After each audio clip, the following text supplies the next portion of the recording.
Dames en heren, welkom bij de tweede aflevering van 11 minuten en 11 seconden. Fijn dat je kijkt, fijn dat je er wel ziet en fijn dat mijn gasten er ook zien. Oscar Lenders en natuurlijk Bram Holla, bekend van wat eigenlijk niet, Bram? Waar kennen de mensen dich overal van?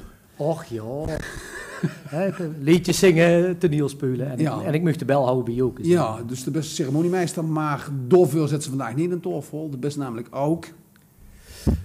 Joekslid. En dat betekent dat we eigenlijk alles wat op de bühne gebeurt, zo hebben we dat altijd gezegd, dat we de OS-commissie georganiseerd. Waaronder de liedjesavond. Ja, en de liedjesavond zit er aan te komen in deze rare tijd. De aanloop er naartoe en de voorbereidingen zijn ook zeer bijzonder geweest en heel anders geweest. Ze zijn ook even niet geweest, want we zijn een tijd geweest dat we niet kosten overleggen. En dit is een productie die een jaar draait. We zijn een jaar bezig om gans de liedjesavond toe te werken. En gelukkig is het rond. Gelukkig is het rond. Gaan we het dadelijk over hebben. Oscar Lenders ook welkom. Oscar, wat is die rol en taak? Ik ben voorzitter van Stichting Herfstzaanen. Een initiatief wat zich bezighoudt met zangtalent binnen Venlo. Ja. En ik denk dat mensen met de vaste sloven mij kennen van de fotograaf die overal zien foto's maken. Ja, die overal met de kuitvuur aan staan. Ja. We weten en hebben gehuurd, en daar gaat Bram dadelijk ongetwijfeld meer over vertellen, dat de liedjesavond doorgaat. Gaat Herfstzaanen ook door? Het gaat zeker door. Het gaat door. We hebben een record aantal aanmeldingen dit jaar ook gehad. We hebben 9 liedjes, 14 deelnemers. Super groot. We begonnen 100% zeker door. Maar het moet anders dan andere keren. Ik neem aan, je kunt niet met z'n allen lekker dicht bij jij voor de bühne stond te kwaken. Nee, dat zeker niet.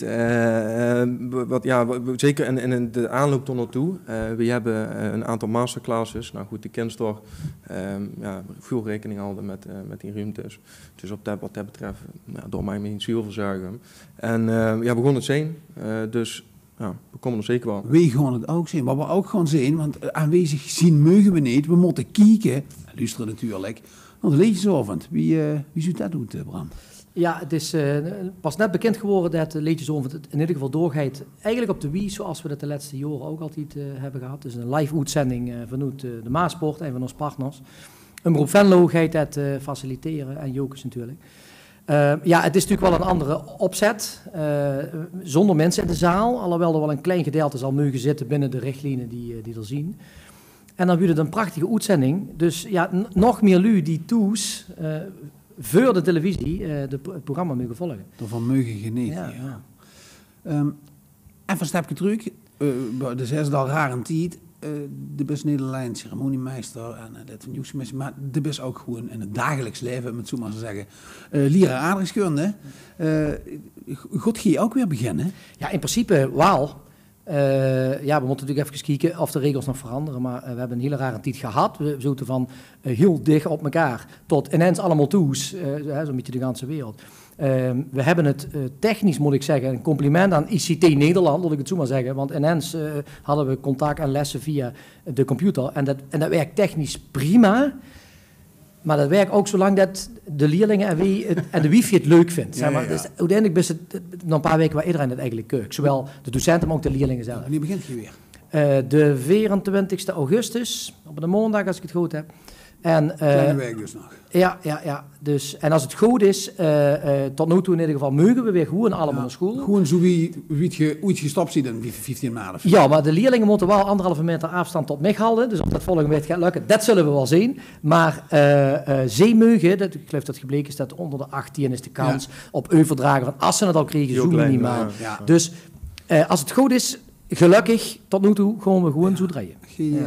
Mag je een publiek hebben? Heb je ooit getwijfeld om te zeggen, onder de 18 mag misschien wel. We vullen het publiek op met mensen van 18 en jonger. Dat waren een optie geweest. Alleen daar kiezen we bewust ook niet voor. Want ook zeker in de coaches en de begeleiding zitten gewoon mensen die volwassen zien. En we merken dat onze doelgroep heel jong is, maar ook wat ouder is. En daarom gaan we daar gewoon niet doen. Kijk, een ander ding is dat we met de Herfstzaanen band natuurlijk wel een heel lastig pakket komen te zetten. We zien afgelopen jaar ermee gestart. Super gaaf, hele mooie ideeën, veel aan het repeteren. Maar toen kwam eigenlijk al meteen het eerste probleem. Wie gaat zich als band met elkaar zitten? Want ze kosten elkaar amper. moesten wel met elkaar gewoon werken. Dan ga ik dan maar eens creatief werken. Maar, op afstand in ieder geval. Ja, op afstand. Maar dat hebben we ook met teams en nu hebben we dat allemaal in het begin gedaan. Alleen nu komt een hele spannende tijd aan, want we gaan dus 18 september onze, de eerste single uitbrengen. Maar we komen ook dadelijk in 11 november is ons eerste optreden. Maar de bedoeling was dat we een ganse tour zouden gaan doen door Venlo. Ja. Gaat dat Zeker niet. Misschien. Wij zullen bij het kijken. 11 november zal wel in een bepaalde vorm doorgaan, maar de wedstrijd denk ik ook wel. Ja goed, het is afhankelijk van hoeveel mensen dat boete mogen. Ja. We gingen van totaal dicht nog aardig wat ruimte. En een week of 2 geleden besloten dat er toch wel langzaam aan de horeca wat gesloten moet worden. Dat er weer geregistreerd moet gaan worden. En de vraag is natuurlijk, wie gaat dat straks door? Als we op 1,5 meter op een plein mogen staan, dan kan 11-11 doorgaan. Maar dan niet met 2000 vierders, maar misschien met 200 vierders of met 500 man. En dan kunt je ook precies. En het is heel simpel. Kijk, als het niet gaat zoals het moet, dan moet het zoals het gaat. Ja. Dat klinkt afgezegd, maar het is wel wat het is. Het is wel wat het is. Maar een wieze spraak van de voorzitter. Nee, tegen gewoon zo, jong. Ja, zo dat leuk, hè. En dan kun je ook op de dubbele lange man. Dan lijkt dat wat beter. Oscar, heb je een moment overwogen om het niet door te laten gaan? Zeker niet. Bram G? Een beetje wel. Kijk, het gegeven is namelijk dat het moet qua organisatie kennen. Het moet met de partners kennen, hè. Crew Factory, Lago, Project zit erbij en financiën. Want de kind wel gezegd weer, de liedjes of het kind toch gewoon doorgaan. Dan kan ik iedereen voor de televisie zitten. Ja, maar het kost ontzettend veel geld om dat te doen. En dat geld komt niet per definitie allemaal binnen in dit jaar. Er zijn kosten die gemaakt moeten worden, maar de inkomsten stonden niet tegenover. Ja. Kaartverkoop, ik noem maar even aan. Dat is dat dan niet. En dan kost het heel veel geld. Maar goed, het is voor Jokers ook, zeker de liedjes, is voor Jokers natuurlijk iets waarin we zo'n grote historie hebben. En we willen er altijd alles aan doen om weer nieuwe liedjes te brengen en de cd uit te brengen. Ja. En dus dat is ons alles aan gelegen om dat te doen. En dat is geluk. Maar hoeveel liedjes? Want er waren toch superveel liedjes. Ja, hetzelfde als vorig jaar. 27 nummers. Ja. Uit de kop. En het mooie ervan is dat ze dan ook nog eens kijken. Weer allemaal mee. Dat zijn er 10 nieuwe namen bij. Dus ook de wils altijd zo geen jeugd betrekken. Ja, de herfst gaan. En dan wat dat betreft kunnen we elkaar de hand geven. Moet ik zeggen. Al de vandaag die weer eens een keer meedoen. Zingend of schrijvend. En met 27 liedjes zijn we ontzettend tevreden. Goed gevuld. Ja. Je zegt het zelf net allebei al, hè? De jeugd naar voren brengen, letterlijk op de bühne brengen in dit geval. Is dat ook waarom dat de herfsthanen zich zo geroepen voelen om een tikje wel door te laten gaan? Want kijk, traditieliedjes over en Jokers bestaat gewoon niet dat dat niet doorgaat. Je ziet nog niet zo'n geëikte organisatie die erin zit. Dat scheelt. Kijk, Jokers zijn natuurlijk met productiekosten en nu met allemaal maar op. Kijk, we zijn relatief kleinschalig en we kennen overal naar Oudwijk. We zouden ook bewijzen van kunnen zeggen, als artiestenoven, die we normaal aan de loken doen.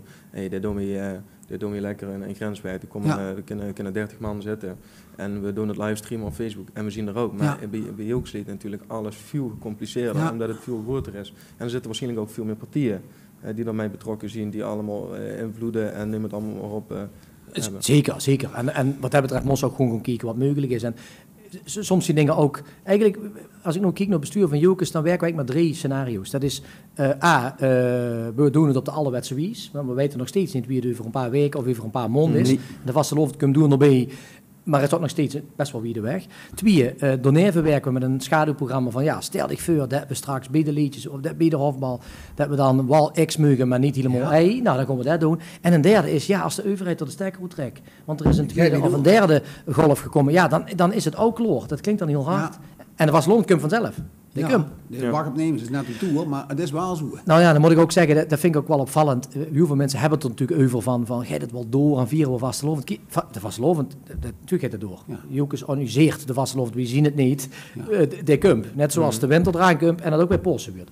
Alleen wie en of en in welke setting, dat is natuurlijk. Maar wat ik heel moeilijk eraan vind, is dit is wel de tijd, zeg maar, waarin mensen en zeg maar die tradities, die blijven uiteindelijk voorbestaan door te veranderen. Ja. Dit is een perfect jaar om heel veel dingen dus op een andere manier te doen. En dan kunnen we misschien volgend jaar kunnen we er ook weer heel veel van leren. Dat we zeggen, misschien hebben we de afgelopen 4 jaar toen er geen corona was, dingen gedaan die eigenlijk helemaal niet zo groot waren. Ja.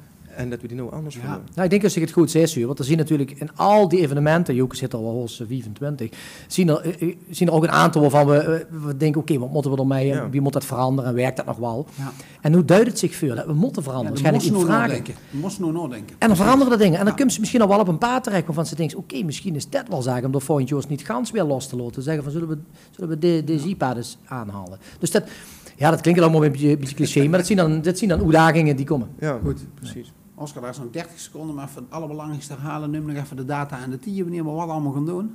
Ja, 18 september komt onze eerste single uit vanuit de Heersane Band. En 11 november is ons eerste optreden. Zo wie het er nou uitziet op Joke's Bühne, super gaaf. Maar of het definitief doorgaat, dat moet er nog even. 5 seconden extra, want dat hoorde heel snel. Zeker. Fijn dat je allemaal goed kijken op Umbro Venlo naar Open Joke's de liedjesavond. En dit jaar is misschien de toejury met sms'en zal het nog gewoon nog belangrijker dan ooit. Dank u wel, dank u. We moeten nog recht in de camera filmen. Culine, dank u wel. Hier, Oscar, Bram, allebei bedankt voor het aanschuiven en voor de informatie. Mensen toes, bedankt voor het kijken. En voor degenen die alleen de podcast hebben geluisterd, kijk nog maar gewoon, want die jongens zien er leuk uit. Dankjewel, dit waren 11 minuten en 11 seconden.